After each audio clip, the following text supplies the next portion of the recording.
ठीक है स्टूडेंट्स, अब हम सब देंगे सेल थ्योरी के बारे में।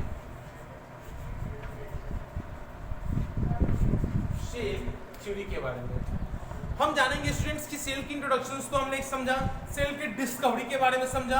अब सेल की जो इंपॉर्टेंट थ्योरी है, सेल की जो इंपॉर्टेंट सेल के बारे में कौन कौन से साइंटिस्ट ने कौन कौन से स्टेटमेंट को देखे गया, सेल के बारे में क्या समझा जा सके, क्या जाना जा सके, इसके बारे में हम क्या करेंगे स्टूडेंट्स, थोड़ा सा एक्सप्लेनली ब्रीफली क्या करेंगे जानेंगे। ठीक है, आपको बताते चलें कि सेल थ्योरी में 1838 में जैकब मैथिस एस्कैलिडेंस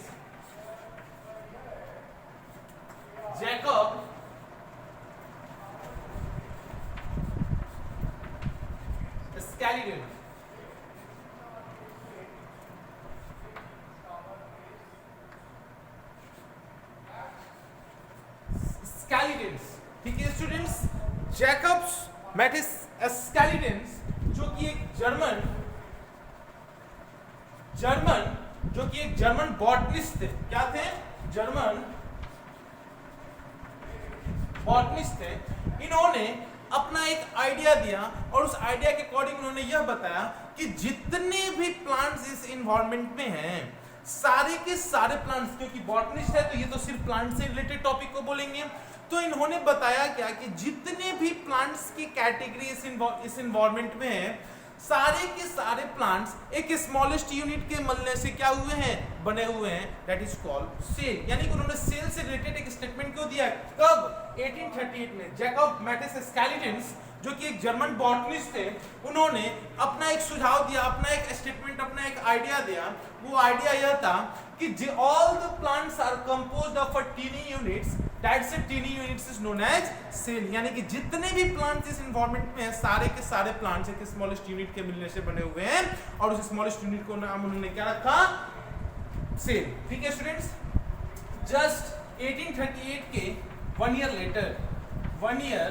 लेटर एक साल बाद 1839 में, किसमें? 1839 में, ठीक है, थ्योडोर स्कॉन,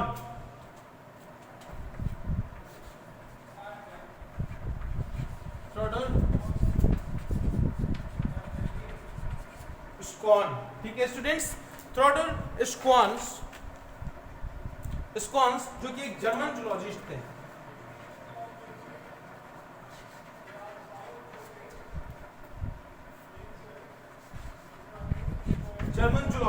ठीक है स्टूडेंट्स।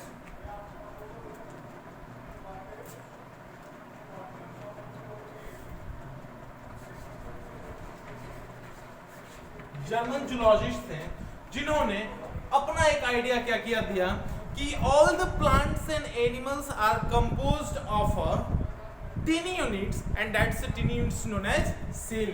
यानी कि जितने भी प्लांट्स और एनिमल्स इस अर्थ पर हैं, सारे के सारे प्लांट्स और एनिमल्स एक स्मॉलेस्ट यूनिट के मिलने से बने हुए हैं, that's unit is known as cell. तो हमने देखा क्या कि सेल के बारे में बहुत सारे ऐसे साइंटिस्ट हैं जिन्होंने अलग अलग थ्योरी को दिया। 1838 में जैकब मैथिस एस्कैलिडेंस साहब ने क्या किया? अपना एक स्टेटमेंट दिया क्या कि all the plants are composed of a tiny unit, that's a tiny unit is known as क्या? सेल। फिर जस्ट उसके वन ईयर लेटर, एक साल बाद 1839 में स्कॉन साहब आए और फिर उन्होंने क्या बोला क्या कि all the plants and animals are composed of a tiny units and that's a tiny unit known as cell. यानी कि इन्होंने अपने आइडिया में यह दिया कि जितने भी प्लांट्स और एनिमल्स इस अर्थ पर हैं, सारे, not plants only, animals also, plants and animals, जितने भी प्लांट्स और एनिमल्स हैं, उन सारे प्लांट्स और एनिमल्स एक स्मॉलेस्ट यूनिट के मिलने से बने हुए हैं और that's the smallest unit is known as cell. ठीक है, इन दोनों के स्टेटमेंट को क्या किया गया? लिया गया। इन दोनों के स्टेटमेंट को लेने के बाद इन 1885 में, ठीक है स्टूडेंट्स, एस्कैलिडेंस साहब और स्कॉन साहब, ठीक है, इन दोनों के स्टेटमेंट को क्या किया गया? कंबाइन किया गया और कंबाइन करने के बाद सेल का एक बेसिक थ्योरी बनाया गया। और उस बेसिक थ्योरी में क्या लिखा गया? उस बेसिक थ्योरी में यही लिखा गया कि all the plants and animals या all the organism are composed of their pre existing sales.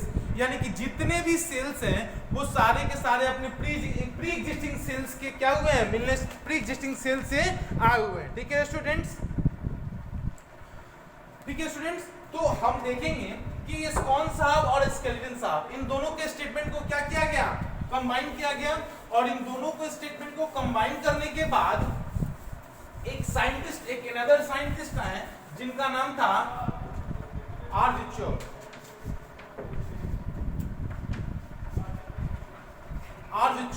ठीक है स्टूडेंट्स, इनका नाम था आर्जिचोर।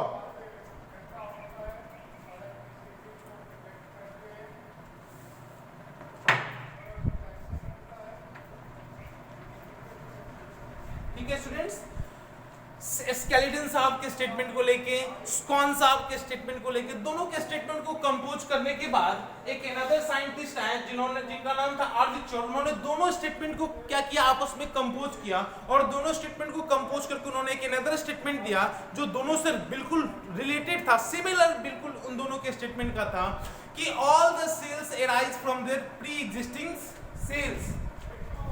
All the cells arise from their pre-existing cells। ठीक है स्टूडेंट्स, आर्जिचोर साहब 1855 में, जिन्होंने स्केलेटन प्लस स्पॉन इन दोनों के स्टेटमेंट को आपस में उन्होंने क्या किया, कंपोज किया, और 1885 में इनके द्वारा क्या किया गया, इन दोनों के स्टेटमेंट को आपस में एक साथ मिलाकर एक नया स्टेटमेंट दिया गया, और वो स्टेटमेंट बिल्कुल इन दोनों के स्टेटमेंट का सिमिलर था कि all the cells arise from their pre existing cells. जितने भी सेल्स, जितने भी ऑर्गेनिज्म अभी तक इस अर्थ पे आए हुए हैं, वो अपने प्री एग्जिस्टिंग ऑर्गेनिज्म की मदद से, यानी कि जो भी सेल्स आगे क्या होते हैं, डेवलप्ड होते हैं, वो अपने प्री एग्जिस्टिंग सेल्स की मदद से क्या होते हैं, राइज किए जाते हैं, या प्री एग्जिस्टिंग सेल्स की मदद से राइज होते हैं। ठीक है स्टूडेंट्स, आज के लिए यहीं तक।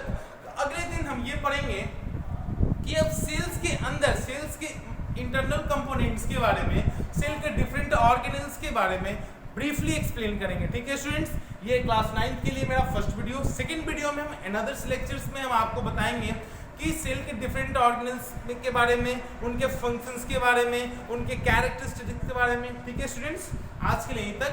Thanks a lot, thank you.